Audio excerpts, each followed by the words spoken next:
Good morning. It is 20 minutes after 9 o'clock, and joining us in studio this morning from the Roswell Refuge, Leslie Carrera back with us. Good morning. Good morning. And you've brought with you as well Valerie Ward. Good morning. Good morning. How are you? Let's move that mic just that way they can hear you just a little Great. bit better. Perfect.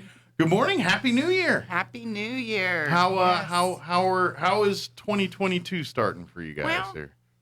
It's starting. As I said, we had a little rough start. Yeah, unfortunately, it sounds like you lost a family member there, and Yes. that's very unfortunate. And so, Very sad. prayers out to everyone there. Absolutely. She was the shelter manager. And this just over at happened the recently. shelter. Is there services planned yet, or has that all happened? Or? It hasn't happened yet. Okay. And we'll we'll definitely have something for her once we get everything organized. Her mother lives in Florida, so we're going to wait for her to get here. And Gotcha. And kind of go from there. So, yeah. that's life, and this is it's is. you're not guaranteed the next day. That's You're just right. not, and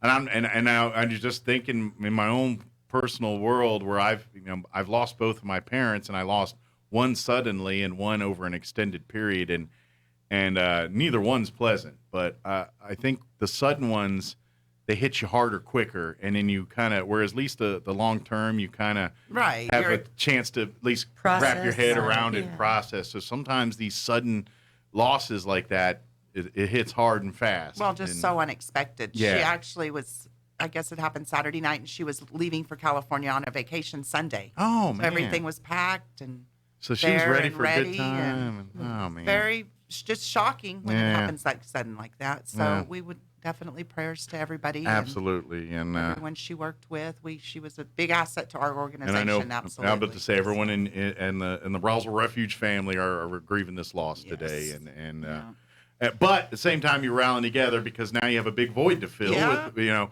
she was a valuable asset to the refuge, and the work doesn't stop. Absolutely. that doesn't stop, and I'm guessing you guys probably, because generally speaking, the holidays are a busy time for the refuge here, and I'm assuming 2021, 2022 holiday season wasn't any different in that regard. Yeah, I'm sure. it pretty much the same. We stayed at our capacity. We're still at a 50%, maybe 60% capacity right Okay. now. Since the That's COVID has hit, of NMDOH course, and regulations and all that right, stuff. Yeah, right. yeah. We don't want to we don't want to use our rooms that share bathrooms, with two separate family members and Absolutely. that. So right now we're just using what we have available to place everybody in their own room, own bathroom, Gotcha. and Doing as best you can to keep social distanced and all right, that stuff. Yeah. still following all the protocols. Yeah. With the new variant out, we're seeing a big rise in sickness that way. But from what we've seen so far, it at least doesn't seem to be as bad of a. I think hopefully we're at a point illness. now where we're just worried more about getting a cold versus death or hospitalizations. The vaccines have at least, I think, brought us to that level. But and we can have debates all day about masks and all that. That's another Yeah. story for another day. we the rules say we got to wear them right now, so that's what we do. Right. But I think and what I've been hearing with Omicron, like you're saying, is this may in the long run be a good thing, because this is kind of maybe the beginning of the end of the COVID, where we're seeing Hopefully, the Omicron goodness. variants, where we're kind of like it's fizzling out a little Right. bit, if that makes sense. I certainly hope so. Yeah, so that's what That's we're experiencing absolutely, knock here. on wood. But here's one thing I know that's a constant.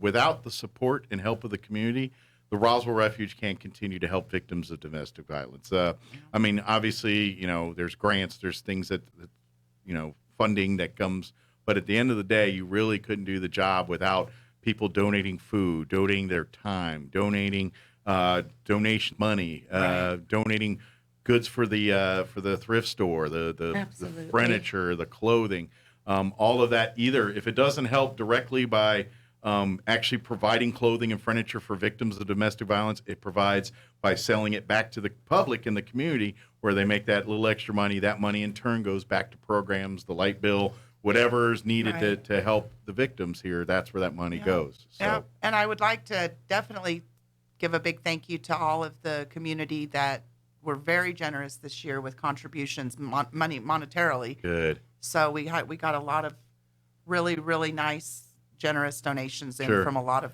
members in the community. And I'm this year. guessing like some of the physical labor stuff, especially if it's indoors, probably has to be put on the back burner because of COVID right now. Right. I mean, maybe some yard work stuff is okay, but fixing up rooms and things, Right. it's probably not. And hopefully really an we're option going to right be now. moving forward with that. We have remodeled some rooms last year and the year before, Mm-hmm. and we still need to remodel 5 of our rooms. Okay. We had a program several years back, if you remember, where we allowed businesses or people in the community to adopt a room. Yeah. And that was a fun idea. remodel it Yeah. with us, and I think we are looking to kind of implement that back I think out into the community if there's any business or any organization or even individuals that would like to do that, and then we put a plaque up outside of the room, the door, in recognition of that people, and certainly give them lots of thanks if they want it. Some people like to remain anonymous. I think what we should do with that, and if COVID allows, and let's turn it into like an HGTV or a that'd Trading be Spaces awesome. style event. Wouldn't that where be maybe awesome? maybe get 2 entities competing and say, all right, you got this room, you got this Yeah. room. That'd You be each get a great. designer or whatever, and you're like, all right, design your room, and then we'll have some arbitrary judges judge the best, and some prize that goes maybe back to the Refuge or as a charity that to would help be out, awesome. and some bragging rights. Just have Yeah. some fun with Yeah. it, because we can absolutely have fun with these things, and in turn, that's going to bring light and life and enjoyment to that home. Yeah, and it is. if there's a place in this community that needs as much joy in it as possible, and it is the Refuge home, because you've got families coming in, tearing their lives, separating from that life, and starting a new one there. And they come with kids in tow. Generally speaking, that's about it. The clothes on their back and the kids in tow, and that's it. And they've got to reestablish that life. So creating fun and joy in a place that's probably a rough time for these individuals is starting them on the path to recovering and Right. becoming on the path of the life that they want. And we've had some really good help from the community, people in the community, different organizations and businesses when we were remodeling this past year. The workers, the advocates, and Peggy, when she was with us, did a lot of painting themselves. They brought bright colors in and painted, kind of brightening the place up. And they're wonderful that they jump in and do that to make it better for everyone, and makes them feel better working there as well. So. Absolutely. And to be honest, when we're talking about the donations and all that goes so far towards that. Like, you look at the Christmas holiday we just had here. The home, it tries to make it just like Christmas at your home, the tree and presents for everybody, and cooking a family holiday meal, and that's what we replicate at the Refuge. You want to make it a family home environment. A little comfort, a little normalcy goes a long way. And So Christmas, having the turkey, having the was that your phone? I was like, that was cool. I was like, oh, it made it sound like I think it was planned. But first I was like, someone yelling over there. What's going on? But it really by folks donating pies and cakes and candies and stockings and toys for the kids, or a lot of times they'll say, hey, let's do spa day for some of the ladies there, and they'll go and get the hair done up and they get nails painted and getting putting some invest time back into themselves, and all of that goes towards the healing process, goes towards one of the big things, and Leslie and I have talked about this. You're tearing down walls too, because victims of domestic violence by nature build the walls. They build their own self-defense so they can learn to cope in those environments. Well, you got to peel that onion off to get them healed, and so they're not going to be receptive generally. I mean, everyone's different, but generally speaking, they're not going to trust a gift horse in the mouth, so to speak. If it's too good to be true, more than likely it is, and that's the mindset they built to protect themselves. It takes a lot. It and sure so does. you have to peel that away a little bit. And so the thought of somebody, just complete stranger out of nowhere, saying, Merry Christmas, I hope this makes your life better. And that breaks away that wall a little bit and says, wait a minute, not everybody's like the people I've been encountering. There are people that generally love and care and want the best for everybody. I need to be more like those people. And so you're leading by example by there. You're really literally showing people how to love again. Right. And that's that's so much more powerful than sometimes even just the cupcake Yeah. or whatever you're bringing. Absolutely. It's that message of, oh my God, there is humanity. People do care about And me. as individuals heal, so will the community itself. Absolutely. So trust me, what you're doing is a godsend by helping out doing that stuff. Wow. It much more than you think. So by the simple act of you just going to the store and buying a bunch of family-size shampoos and toothpaste or towels or any of that stuff and just dropping off at it's much more than that $10, $15, $20 you just spent on beauty products. Yeah. Absolutely. It is a life you're saving right there. It is, and we're just so grateful for everything. You know, a big shout out every year to Target. They just do such a wonderful job every year of donating full gift bags to us to make sure That's great. everybody has gifts to them. I think the Roswell Women's Club donated items again this year, which they do every year too, and I'm sure I'm forgetting others, but you know, to everybody that has, it's so appreciated, and it does help us keep running. We couldn't do it without the community, Absolutely. like we say all the time, and Absolutely. and that is a very true statement. Absolutely. Now, speaking of this kind of stuff, the thrift store, is it open and regular, or is there some restrictions on that because The of thrift COVID? store's open Monday through Friday, back to the regular hours that we've been running, 9 to 2. Okay. We are taking donations, no clothing donations at the Okay. moment. Okay. But we are taking household item donations. So if you got furniture for or anything like small that. appliances, things like Pots, that. pans. Yeah. And all that stuff's anything super like that. helpful. Absolutely. Yes, and probably by February, I'd say we'll be ready to start taking some clothing donations. Okay. We got really inundated with a lot, Okay. but also then when COVID has come into play, it's just, you know, we feel a little bit safer to Sure. kind of not take that Things that are good at clothes like that transmitting yet. germs and stuff easily. But and we'll stuffed toys and definitely- clothing are generally things that do that. Right. So. So pretty soon that it'll be back to as normal as we'll get back to, I guess. Good. Well, and trust me, and the thrift store and how this works, I kind of did earlier, but in case you missed that, when you donate items to the thrift store there, things like microwaves and pots and pans and cooking utensils and all the things that you have in your house, basically, you know, toasters, ovens, and toasters and all that, coffee pots, all that stuff. When the folks that kind of have done their time and they're ready to move on to their own place or wherever they're going to go next.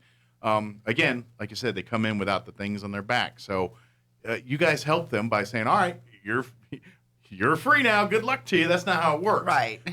They help set you up on whatever you want to do next, whether it's Yes. pursue a career or go back to school or go to a different family, whatever that transition to next is. You guys help them by saying, all right, well, you're going to need some furniture, Yes. you're going to need some clothing, you're going to need toiletries, some bedding. Yep. These things go with you to wherever your apartment is or wherever you're going to next. Now, that way, you're not going to an empty room. You've got a Right. bed to sleep in. You've got a pair of pants to change into. You got a coffee pot and a microwave to cook a meal in. You know, you have something. So when you donate those items, first off, if there's residents that are ready to move out, they get to, in essence, go on a little shopping spree. Like, do you need a new coffee pot? Do you need a hair dryer? Do you need, what are these things you need? Let's see what we can get here. And it's free of charge. It's Yes. theirs for them to use. Always free, absolutely. For all of Now, our and then clients. vice versa, you help other organizations. Like if other organizations have like some homeless folks or something, hey, you let them come over and need help, or vice versa. Hey, they got clothing or something. Our folks can go over there Yeah. and get some help we work too. really closely with the Homeless Coalition and CYFD. Yeah, and then for, whatever they need as well. absolutely. And then after all of that, if there's like, oh, we still got these beds, now you, the public, can come and say, oh man, I can get that bed for pennies on the dollar here. I'll take that. You pay cash for it, walk out with a great bed, and that cash goes back to help these Right. victims in various ways. Oh, we need to go buy food, or we need to pay the the light bill, or pay the light bill, or whatever it is. That's what we're going to Yes, do. all with the it. money that is spent in Yeah. the thrift store stays right there with Yeah. with the refuge. So- and So if you're donating there, you're really Right. helping people and right if here locally. people feel very strongly about they want to donate specifically just to the shelter itself and not have us sell their items, Sure. we certainly Those are- arrangements appreciate can be that made. and do that as well. I mean, Absolutely. that's a personal choice, and we do have quite a few people that Want to make prefer sure that it do goes that. to someone. They donate a lot of women's clothing. They want to be used strictly for the shelter, and that's fine. Another thing I want to kind of, that's part of the Roswell Refuge umbrella, so to speak, here, as far as helping people and things like that. Like, we're talking about all the domestic violence victims here, which they do amazing things, but they also partner with the same program, and these are individuals that help victims of sexual assault. Yes. They medically and emotionally, whatever it is, they help them with that. It's basically, if someone is a victim of sexual assault, these are the folks that come in and make sure they're okay medically. If the person would like to press charges and pursue that, they will collect the evidence needed to prosecute. And appear in court in many cases. Yes. Kim Hansen, who runs the same program here, is amazing, number one, but, is definitely an expert and is called at the state level, and I believe people at the national level to speak. And her and people very like her are so appreciated in this community because they do a job that, let's face it, they got to have their mental game on right, because they see and hear a lot of bad things. And we say that all the time. And when you get surrounded with it, God bless her, because we could never do what she does, and in the way she does it, she's just amazing, and her team, absolutely, all of her team. But it's just human nature. If you're constantly berated with bad things, that's gonna warp your brain a little bit. And for her to be able to keep helping people and to see the darkest of people and bring light out of that is such a blessing that we have someone like that. So her and her staff and people help her. They're wonderful. So by supporting the refuge things, you're also supporting the same program too. And also you work with the offenders as well. That's the other side I want to, I mean, we do live in an age where everyone wants to be a victim, and you kind of, all right, there's some debate there. But most of the time, an abuser is a victim themselves, in which domestic violence is very much a cycle. It's learned behavior. People that are abusers, odds are pretty good they were abused themselves or witnessed it or lived through it in some way. And so that's the only tools they got in the tool belt. And not that so not that I'm justifying what they do, because that's not what we're here. But if you don't know any better and someone's saying you're doing it wrong and you're like, well, I want to do it right, but I don't know what the heck I'm doing here, you gotta help that. Have the tools. You need the training. And you don't even know, a lot of times, especially if it isn't physical abuse. Yeah. The person doesn't even have a clue that what they're doing is actually they don't realize it. Like, well, I abuse. I was raised that way and I turned out fine. Therefore, it's good for, you know what I mean? There's that we ideology. see that a lot, and I really I believe so much in our offender program. It's such a good program. It offers so many tools and learning lessons and guidelines. And if you really come in with an open mind, I mean, 99% of the people that have to come are ordered through the courts. It's their last chance before they're going to see serious time. They're pretty angry. They definitely all say they don't belong there. Yeah. And which again is a natural human response. And if they work the program, we just see it so many times. We'll hear that from so many people after they get a little bit into it. Like, I really didn't even know that was abuse. Sure. The walls come down. The calling names or the being ugly. Honestly, I've sat in on that program a few times, and the time period was sprawled out a little bit, and I could see the growth. Sure, see the difference in the people. So like, you saw them at like an earlier meeting, and they're very defensive. You see them a couple months later, and you're like, oh wow, growth. They've made headway. And I really, that's the key to prevention, and that can. What? You have to work both prevention sides is the key. And we as human beings, if you're not growing every day, you're really not doing humankind a service here. We all should be bettering ourselves every day, and in little. I mean, no, we don't have to do earth shattering every day, but these are people that, and you know what? They're probably going to be huge advocates for against domestic violence when it's all said and done, because we have some really, really big successful. They wear the that shoes. Have come out of our program, and both shoes. They wore the abuser shoes. They wore the abusee shoes, and they have a unique perspective there sometimes. So they can really be the ones that maybe break open the issues in domestic violence. And we really welcome somebody that's gone through the program and that has stayed out of that, that cycle, and has actually broken it after a couple of years to come back and even work with us and become a facilitator for the program. They're going to be the strongest fighters for it. Absolutely. Excellent example of, you don't have to remain in the same situation day after day. You Absolutely. have opportunities to change. And there's always a big controversy really at the state level and federal level about just two different mindsets where, there's a big push towards thinking that the domestic violence offender programs don't work.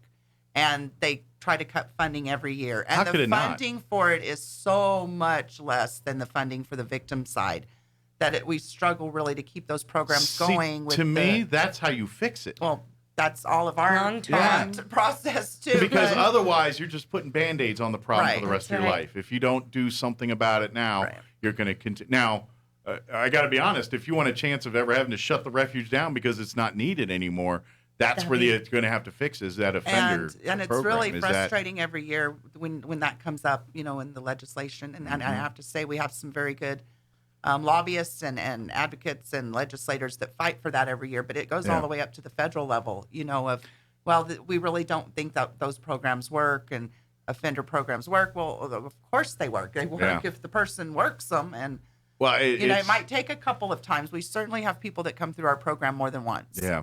You know. What it needs to do, and it's kind of, I say the same thing for mental health. Domestic violence and mental health need to do the same thing. They need to, in essence, turn it into the Susan G. Komen breast cancer awareness type level of funding. Absolutely. Where, I mean, breast Yeah. cancer awareness, that's a great thing and all that, but mental health and domestic violence both need to get that kind of treatment. Let's Right. do the runs, the walks, raising bazillions of dollars each year for it.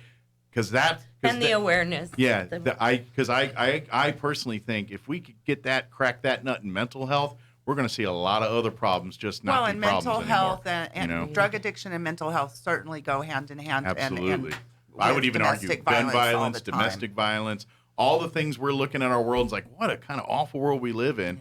I think with some mental health and throwing that kind of money into it, guess what?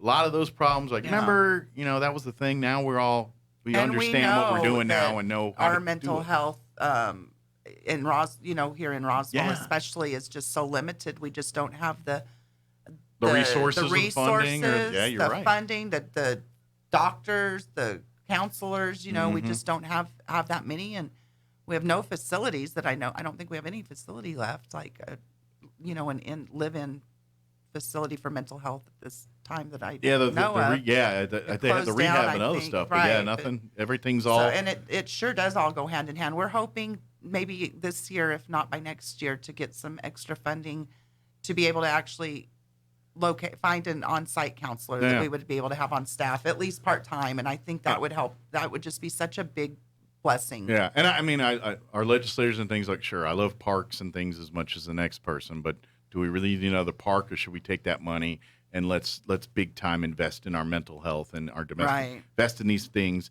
and let's see if we can actually make dents in them, and then we'll worry about the parks. Yeah. That's just Yeah. my opinion. And Priorities. we go every year to Santa Fe for legislative sessions as a group, as a Yeah. coalition against domestic violence, and pretty strong people are part of that have some strong voices up there. Good so deal. Well, hopefully that's really a headway's good being made, thing. and we might have to do a kicking and screaming, and maybe, just maybe, that's our blessing in disguise is COVID and all this stuff is raising the awareness for, hey, we're handling this poorly. Maybe we need to look at ourselves Yeah. and see what we're doing here and fix it. Yeah. Because, we're seeing the best in humanity, but we're also seeing the worst in humanity, all Yeah. this. I know we do see a lot of positive stories in the news about families coming together, and And I that's think awesome. it has brought people together and Mhm. a bigger awareness with, so many people have lost so many family members, and I think that's helped, people just become a little bit more compassionate maybe and aware, and hopefully we'll continue moving forward in that. And Yeah. like I said, our community here is very good to us and generous. We appreciate that. Fundraising is a huge part of our thing as well. Yeah. So we haven't been able to have our big fundraisers the last 2 years. The same dance has been kind of on hiatus. the and 70s things. dance. Yeah. We hopefully, if we can, in April, if it looks like we can do that, we're gonna Okay. we will. We're gonna have I think a fun right. fundraiser coming up So where maybe we're going to sell some raffle tickets for Unpack the bell bottoms here and get them Get 'em handy for the out. spring, maybe. It's All going right. to be put together pretty quickly, though, once we decide come March if we're going to Okay. be able to have it in April. Well, let us so know we'll throw and it together. But Yeah. As soon as you know one way or another, let us and know. I We'll get think the word somebody's donated a cow to us. A cow? A cow Nice. to process. So Okay. we're going to do a I was raffle. like, it's a pet? A pet cow. That's what Valerie said. She goes, like a real cow? So we'll you got a get- side of beef. Yes. So we'll get. I was going to get with the person today that I think is donating that to us. That's and great, then though. we'll start selling raffle tickets out in the community. And Seen the price of beef at the stores right now? I'll that's take right. a side of beef. And yeah. we pay for the processing. Good deal. Of it So all for you got to do whoever is wins. All you have the to do freezer is- space to put it in. Yeah, or split Or it a with big somebody, barbecue. Or get some friends. Yeah. But those seem to do well. We haven't done one of those in about 5 years now. Good. So I really So that'll be a raffle, and then you that'll- can yeah. kind of. Hopefully we'll get raffle tickets out. Good. That's some something you can do places in the COVID. community and start selling them, and Good deal. I'll probably know about that in a week or so. And so. of course, like we said, with the fact that these fundraising events can't happen now more than ever, your generosity is much needed and much wanted. So don't stop cutting those checks and bringing them to the refuge, or don't stop swinging by the grocery store and picking up extra goods, or going and picking up. And if you like to donate, like health and beauty products, think family size items. The travel stuff's great, but it doesn't help the refuge as much. So grab those family-size shampoo bottles and soap dispense, can always body use washes that. and whatnot, things like that. Linens are always in demand. Pajamas. Towels, bedding, underwear, pajamas, that kind of stuff's always in demand. And when you think of foods too, like they're kind of weird on donations and things. Like they can't go out and purchase like candy and stuff. You can buy some ingredients, like they can't buy a cake, but they can buy the flour We're kind of and the sugar. restricted through our funding on certain food products So we if- can buy. And So if you'd like to do, but they can accept them as donations. So Right. if you're like, okay, I know you can't go out and buy a bunch of M&Ms or something, but the world's a better place with M&Ms. Right. Here's Agreed. 70 family size bags of M&Ms. You know what I mean? And always canned goods. Yeah. We can always use canned goods, non-perishables, Yeah. things like that. And then when it comes to the perishable stuff, call ahead, because I know you guys have the commercial kitchen and freezer space. So depending, as long as it's been professionally processed and things, you guys can handle some of that. But Yeah. that's a case by case call ahead and talk to the staff there about right. that one. Okay. But yeah, we're definitely, I think one thing that I did hear we're in a little bit of need of is some laundry detergent and laundry Okay. soap. So Okay. Is there a for- preference, like the powders, liquids, or any of with that? our new washers, I don't think that the powders are very Okay. good. We used to get really large, generous donations of boxes and boxes of powder, but Okay. since we've gone to the new washers, it's kind of They're a little more recommended to use finicky. liquid. So either that or liquid, those so- the little drop-in Pods, tabs, yeah. or the pot. Don't eat them, but put them in your The wine. pods. Don't let your kids eat the pods either. Yeah, that's another point. Like, are we living in a society you got to tell people not Not to to eat? eat the laundry detergent. I mean, I get it, Auntie. but at some point, you're like, all right, if we got to tell you, maybe you got bigger fish to fry Yeah. here. It's. I saw a story yesterday. I don't want to share because I'm just looking sensitive if I do it. But there was a story on the news yesterday. And I was like, really? We got to tell people not to do that? Come on. But anyway. It's a Makes little you wonder. surprising sometimes. It is. We have to, It things you have sure to is. post on walls not to do or what. I'm like, that shouldn't even be a thing. Yeah, but- it is. Welcome to 2022. Yeah, absolutely. One more thing before we go, I want to ask and have you do is, of course, if you are a victim or if you suspect something's going on, the Roswell Refuge has a 24/7 hotline for you to call, day, night, Christmas, 2 in the morning, 2 in the night. It doesn't matter. 24/7, someone will answer this phone. And this is for anyone that wants to talk. If you are a victim and you're going through something and you just need an ear to bend, it's there for you. If you're ready to break away from the situation you're currently in, they'll help you do that. But if you just want to talk, there's no obligations, no anonymity. All of that is part of this. It's just a resource for you. And likewise, if you're thinking, all right, I'm seeing something going on, I'm not really sure what to do about it, I have questions, call this hotline, they'll give you advice. But the worst thing you can do if you suspect something is to do nothing.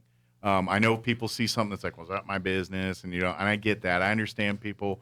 But when it comes to suspicion of domestic violence, that's not an excuse anymore. That's, if you think something's not right there, go with your gut and do something about it. Report it to somebody, talk to someone. Like you said, if you don't know what to do, this is what this hotline's for. Right. Call it, say, hey, what's the proper channels here? How do I handle this? Yeah. And they'll talk to you step by step on what you need to do. Yeah. And anybody that is looking to come into shelter, I think has maybe a thought of how secure is it? How safe will I be? And, it's extremely safe. Mm-hmm. Everything is confidential. We are protected federally against even having to tell police, court, anything, who's in shelter and who isn't. You are a protector for these victims. Nobody can come up to the window or call and say, is so-and-so there? It just absolutely wouldn't happen. Yeah. If it happens, somebody will be fired. I can tell you that. Yeah. That we take confidentiality. Yeah, that is job one. Number one of our job. Your safety and security is priority one. That so is absolutely number one. If you're looking for a place safe because you're fearing for your life, the Refuge is in fact that safe place. So use it there. And then but give out, what's that number for that hotline? 575-627-8361. And again, that's available to you 24/7. Anytime you want to call. Every day of the year. Every day of the year, that someone will answer that phone and help you. Now, if you've got business with the Refuge, you're like, hey, I heard you on the radio. I'd like to donate some soap. How do I do that? Don't call that number.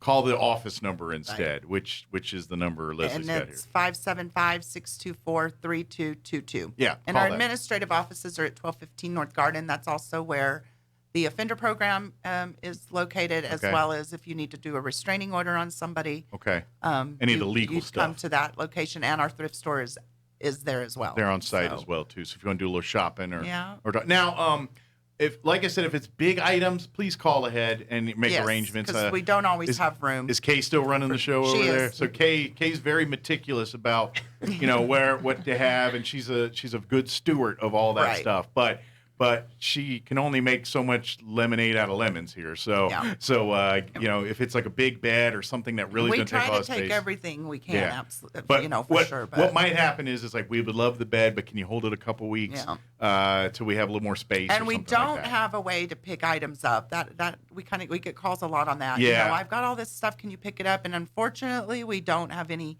way to pick things up. But if you can bring it to us or get it to us, we'll make room and we'll find something. Or maybe way there's we can someone use it. listening and you're thinking, I'd like a way to give back in the community. Volunteer. Say, hey, I'll be, some- you got people that need stuff picked up, call me and I'll go get it for them. If you've got the wherewithal to do that'd that be and would love great. to help, that'd be a huge asset to the Roswell Refuge. that would And that's be something wonderful. simple. You're like, well, how do I get involved? I'm not good at, fine. Can you you have a pickup truck, you can drive it, go pick up some furniture and Yeah. drop it off for them. And you just saved a life. And that's what we're talking about here. It's little work, That'd be wonderful. many hands, little work. That's No that's generosity is too small of an effort. absolutely. That is. That's for what I'm sure. saying, and that's why it doesn't go unnoticed or underappreciated. So your random acts of kindness, no matter how small, are always a good thing and always appreciated. So Yeah.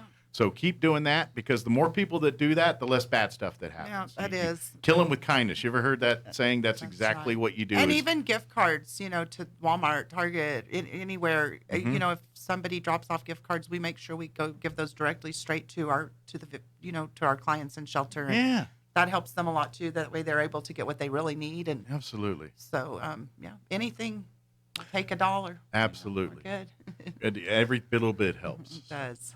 Well, thank you, ladies. All Appreciate right, the thank visit. you Is so there much. anything we missed that we wanted to cover? Did we get it all? So I Okay. think we did everything. Good deal. We'll see you here next month, and then of Yes. course, as we finalize plans for spring and dancing and stuff, let us know, and we'll get I the will word out definitely there. do that and give you a little buzz when I know about the raffle for the cow. And Very good. And folks, and like I said, if you need help, call that number. Reach out. Absolutely. It's there to help you. I know for many people, and for folks that don't understand why victims are victims, please just understand that you don't know what you're talking about, and just kind of let it because that's part of what the problem with domestic violence. Why don't you just leave if it's you don't get it? It's a Well, control thing. It's a right. whole. And they're really breaking away from their life. They're not breaking away from an abuser. They're breaking away from their entire life. Well, and And- it's something that certainly happens over a progressive time. It's not one day this has happened and Yeah. the next day that's happened. Exactly. I mean, that just doesn't happen that way. And But so, and everybody can please follow us on Facebook too and like our page. Absolutely. We put a lot of information out there. We It's- try to, and it's under Roswell Refuge. it's on just Roswell Refuge. Yeah. Yeah. Absolutely. So And let's put him out of a job. I want to put you out of a job. I would love to be out of a job. I would love to be out of a job. Absolutely. You know, I hope you get paid enough, but you know, this job you don't need anymore. Yeah. So, thank you, ladies. Thank you Appreciate so it. much. Thank you for having us. Happy New Year, Happy and New and we'll Year. see you next time. Okay. Alrighty. Yes, All right. sir. Take care. It is 9.